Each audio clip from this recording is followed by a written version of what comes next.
आज एक नवीन विषय घेत आहोत. NHB अंतर्गत open field cultivation, NHB national horticulture बोर्डच्या 3 योजना आहेत.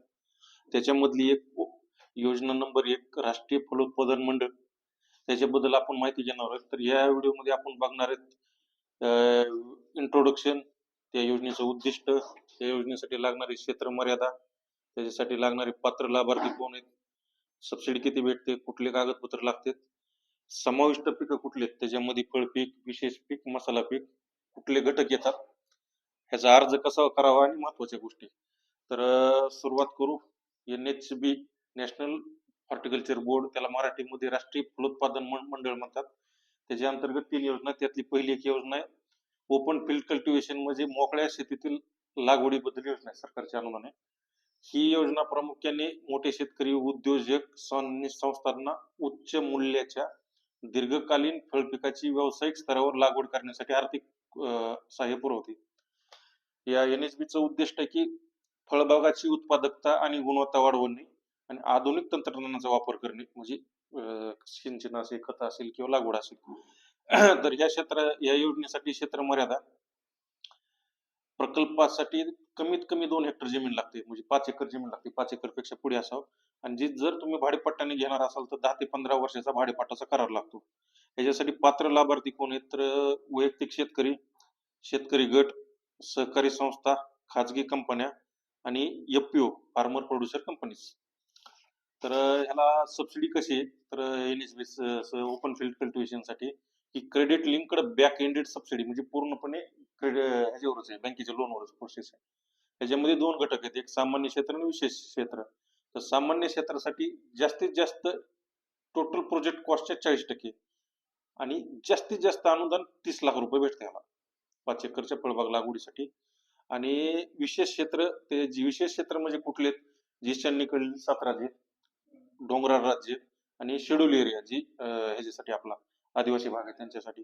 तर त्याच्यासाठी सामान्य क्षेत्रासाठी 40% सबसिडी आणि ह्याच्यासाठी 50% सबसिडी टोटल प्रोजेक्ट कॉस्ट, आणि जास्तीत जास्त 37,50,000 रुपये भेटतात आणि सामान्य क्षेत्राला 30 लाख रुपये सबसिडी.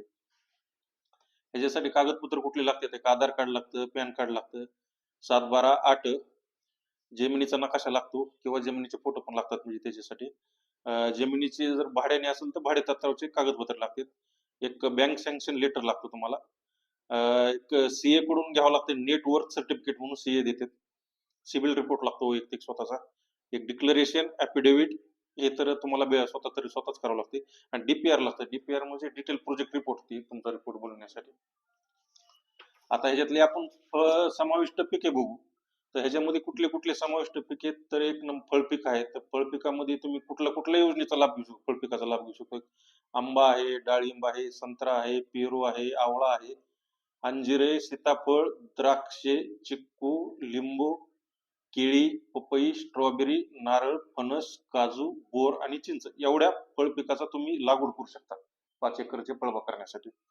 आता विशेष पिकं म्हणजे कुठले, खजूर आहे, ऑलिव्ह आहे, पियर आहे, आल्मंड आहे, ड्रॅगन फ्रूट आहे, केशर, kiwi, apple, cherry, plum, apricot, passion fruit, peach आणि वॉलनट, ही विशेष पिक आहेत. आता तुम्ही मसाला पिकाचा सुद्धा ह्याच्यामध्ये लाभ घेऊ शकता. त्याच्यामध्ये ब्लॅक पेपर आहे, कार्डेमम आहे, सिट्रोनेला आहे, जिरेनियम आहे, स्टिविया आहे, पुन्हा मिंट आणि क्लेवरी, CELERY, क्लेरी असे, पाल्मोरोसा, अशा 8 ते 9 प्रकारचे मसाला पीक आहेत. तर ह्या योजनेचा लाभ घेण्यासाठी म्हणजे अर्ज प्रक्रिया कशी करायची, त्यातली स्टेप्स म्हणजे सुरुवातीचा पहिला टप्पा की NHB पोर्टलवर जाऊन प्रकल्प नोंदणी करायची. आपण NHB पोर्टलला गेलं की त्याच्यामध्ये प्रोजेक्ट ऍप्लिकेशन फॉर्म म्हणून येते, तो भरायचा. त्याच्यामध्ये काय भरायचं, जमिनीचं 7/12/8 नकाशा, आधार कार्ड, स्वतःचा फोटो, जी इतर कागदपत्र मागतात ती अपलोड करायची तुम्ही शेतकऱ्यांनी वैयक्तिक. त्यानंतर स्टेप 2 मध्ये काय करायचं, NHB कडून, नॅशनल हॉर्टिकल्चर बोर्ड कडून LOL भेटते, LOI, लेटर ऑफ इंटेंट मिळते, म्हणजे अर्ज योग्य असेल तर ते तुम्हाला ती LOL जाहीर करतात, म्हणजे इश्यू करतात. त्याच्यानंतर प्रक्रिया स्टेप नंबर 3, बँकेकडून कर्ज मंजुरी. जर LOI जर भेटल्यानंतर 90 दिवसात तुम्ही ते लेटर घेऊन बँकेकडे जाता येते, म्हणजे बँक तुम्हाला त्या लेटरच्या ह्याच्यावर बँक लोन मंजूर करते. स्टेप 4, प्रकल्पाची अंमलबजावणी. मग प्रकल्पाची अंमलबजावणी ही तुम्हाला मंजूर झाल्यापासून 2 वर्षाच्या आत करायची. त्याच्यामध्ये काय काय येते, लागवड आली, सिंचन आलं, कुंपण आलं, यंत्रसामुग्री, याच्याबद्दल आपण डिटेल थोडं 2 मिनिटातच बघू. स्टेप 5, इन्स्पेक्शन आणि सबसिडी रिलीज. तुमचा प्रकल्प पूर्ण झाला 2 वर्षाच्या आत, NHB चे अधिकारी येतात, इन्स्पेक्शन करतात, सर्व तपासून सबसिडी ही तुम्हाला बँकेमार्फत तुमच्या खात्यामध्ये जमा होते. तर प्रकल्पामध्ये प्रकल्पात आता एवढं मोठं बजेट आहे, प्रकल्पात काय काय आहे समजा. तर प्रकल्पामध्ये काय कंपोनंट जर बघितले आपण, कॉस्ट ऑफ लँड, जमिनीचे 10% तुम्हाला EPR नुसार देते. EPR नुसार तुम्हाला ती जमिनीचे 10% तुम्हाला सुधारणा करण्यासाठी देते. आता लँड डेव्हलपमेंट म्हणजे जमिनी सुधारणा करण्यासाठी तुम्ही जमिनीचे सरळीकरण, जमिनीत land levelling, digging of pits, fencing आणि गेट्स बसविणे, फेन्सिंग म्हणजे आपण तार कुंपण करणे, खड्डे खांदणे, लँड जमीन सपाटीकरण करणे, यांच्यासाठी सुद्धा अनुदान आहे. 2 नंबरला कल्टिव्हेशन एक्सपेन्सेस, म्हणजे तुम्हाला कल्टिव्हेशन म्हणजे मालाचं उत्पादन घेण्यासाठी कुठल्या गोष्टी लागतात, मजूर लागतो, खतं लागतात, औषधं लागतात, पेस्टिसाइड इन्सेक्टिसाइड वगैरे लागतं, त्याचा पण खर्च तुम्हाला ह्याच्यातून भेटतो. ह्याच्यामध्ये अजून महत्वाची सिस्टीम म्हणजे drip system with internal pipeline, जी ड्रिप तुम्हाला करायची त्यासाठी जी पाईपलाईन लागते ते सुद्धा भेटते. त्याच्यामध्ये काय काय येते, main line, valve, backup flow preventer, pressure regulator, filter, drip tubing, emitter, end cap, म्हणजे ज्या गोष्टी त्या ड्रिपसाठी लागतात त्या सगळ्या गोष्टी त्याच्यामध्ये तुम्हाला अंतर्भाव भेटतो.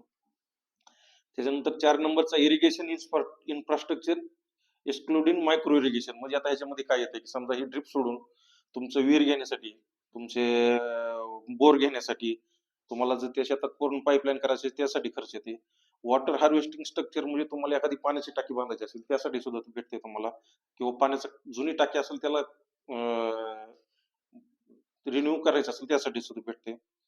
आता ह्याच्यामध्ये 5 नंबरला सिव्हिल इन्फ्रास्ट्रक्चर, म्हणजे आपल्या रानामध्ये तुम्हाला जर पॅक हाऊस बांधायचं असेल, कारण एवढं उत्पादन घेतलं माल कुठे ठेवायचा, त्यासाठी तुम्हाला पॅक हाऊस भेटते, स्टोरेज भेटते, तुम्हाला लेबर क्वार्टर भेटते, तुम्हाला जे तुमचे मजूर आहेत त्यांच्यासाठी तुम्हाला राहण्यासाठी त्या मजुराची सुद्धा तिथं सोय करता येते. आणि ऑन फॉर्म कलेक्शन म्हणून म्हणजे काही जे महत्वाच्या गोष्टी असतील ते पण भेटते. 6 नंबर आहे वर्मी कंपोस्ट युनिट, तुम्हाला परमनंट स्ट्रक्चर बांधायचं असलं वर्मी कंपोस्ट म्हणजे विटाणी वगैरे त्यासाठी पण अनुदान भेटते. HDP म्हणजे ती प्लास्टिक चालित ते सुद्धा भेटते.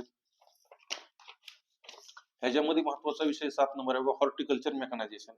तर काय काय भेटते, 20 HP पर्यंत ट्रॅक्टरचं अनुदान तुम्हाला भेटते, 8 HP च्या खालचे बिलो नाबो पॉवर टिलरला अनुदान भेटते. Land development, tillage and seed level, म्हणजे जी जमीन तयार करण्यासाठी तुम्ही जी म्हणजे आपलं सऱ्या वगैरे काढतो त्यासाठी सुद्धा अनुदान आहे. Sowing, planting, ripping, digging equipments, म्हणजे जे तुम्हाला शेतीसाठी जी आपले उकरायला किंवा बाकीच्या ह्या गोष्टीसाठी लागतात, सोईंग, प्लॅन्टिंग म्हणजे मळणी यंत्र, पेरणी यंत्र, सगळे त्यासाठी अनुदान आहे. प्लास्टिक मल्चिंगसाठी ती मशीन घेण्यासाठी अनुदान आहे, प्लास्टिक मल्चिंगला अनुदान आहे. आणि सेल्फ प्रोपेल्ड हॉर्टिकल्चर मशिनरीच्या, म्हणजे आता या काही यंत्र आहेत की ती आपल्याला उत्पादन काढतात, समजा आपण हार्वेस्टिंग साठी उपयोगाला येतात त्यासाठी अनुदान आहे. आता समजा काही लोकांनी द्राक्ष लावले तर द्राक्षासाठीचं जे हे असते बघा, ते वायर वगैरे टाकतात, ती उभा करतात, टेलिफोन वायर म्हणून येतात, किंवा ट्रेलिस स्ट्रक्चर साठी येतात बावर असे. अँगल्स आणि स्टेनलेस स्टीलच्या वायरला सुद्धा अनुदान आहे त्याच्यामध्ये, प्लास्टिक मशीनला. आणि जे तुम्ही जमीन ही करता म्हणजे जमिनीचं काय पालट करता किंवा ते काय म्हणते त्याला आपलं सरी वगैरे पाडतात त्याला सुद्धा अनुदान आहे. ह्याच्यामध्ये महत्वाच्या गोष्टी, आता सगळे ही अनुदान वगैरे योजनाचं बघितलं, महत्वाच्या गोष्टी ह्याच्यासाठी सुरुवातीला तुमचं स्वतःचं 10 ते 15% अनुदान भांडवल लागते स्वतःच वैयक्तिक चालू करायला. बाग जर लावायची असली तर बागेची लेआउट नुसारच करावं लागते, म्हणजे त्या हिशोबानं 5 एकर लागवड करायची म्हणल्यावर त्या लेआउट नुसारच करावं लागेल. रोप चांगली क्वालिटीचे असावं लागते, म्हणजे बिल डुप्लिकेट वगैरे चलत नाही, NHB कडून पूर्णपणे तपासणी होती. सबसिडी ही बॅक एंडेड असल्यामुळे पूर्ण प्रकल्प पूर्ण झाल्यावर तुमच्या अकाउंटला सबसिडी पडते. Bank loan process term loan करावंच लागते. आणि DPR बनवताना वास्तवला धरून असावं, म्हणजे 10 कोटी 5 कोटी असं नको, एक वास्तवला तुम्हाला 30 लाखापर्यंत अनुदान आहे तर त्या हिशोबाने करत नाही, जास्त दाखवलं तर ती नामंजूर करते. आणि प्रकल्प खर्चाच्या किमान 40% रक्कम बँकेचे कर्ज असणे बंधन करायचे, कारण काही लोकांकडे पैसा असतो पण कमीत कमी 40% तरी तुम्हाला कर्ज घ्यावं लागते. अशा प्रकारे ही एक उत्कृष्ट योजना NHB ची, नॅशनल हॉर्टिकल्चर बोर्डची ओपन फील्ड कल्टिव्हेशन साठी. त्याच्यात 3 योजना आहेत. त्यातली आपण आज पहिली बघतोय. त्याच्यानंतरच्या 2 योजना आहेत, त्याच्यानुसार त्यानंतर टप्प्याटप्प्याने बघू. तर ज्या लोकांना योजनेचा लाभ घ्यायचा आहे, तर त्यांनी लाभ घ्यावा. आणि काही जर अडचण असेल तर मला संपर्क करा. माझा मोबाईल क्रमांक आहे 80 10 70 54 26. तर धन्यवाद. धन्यवाद सर.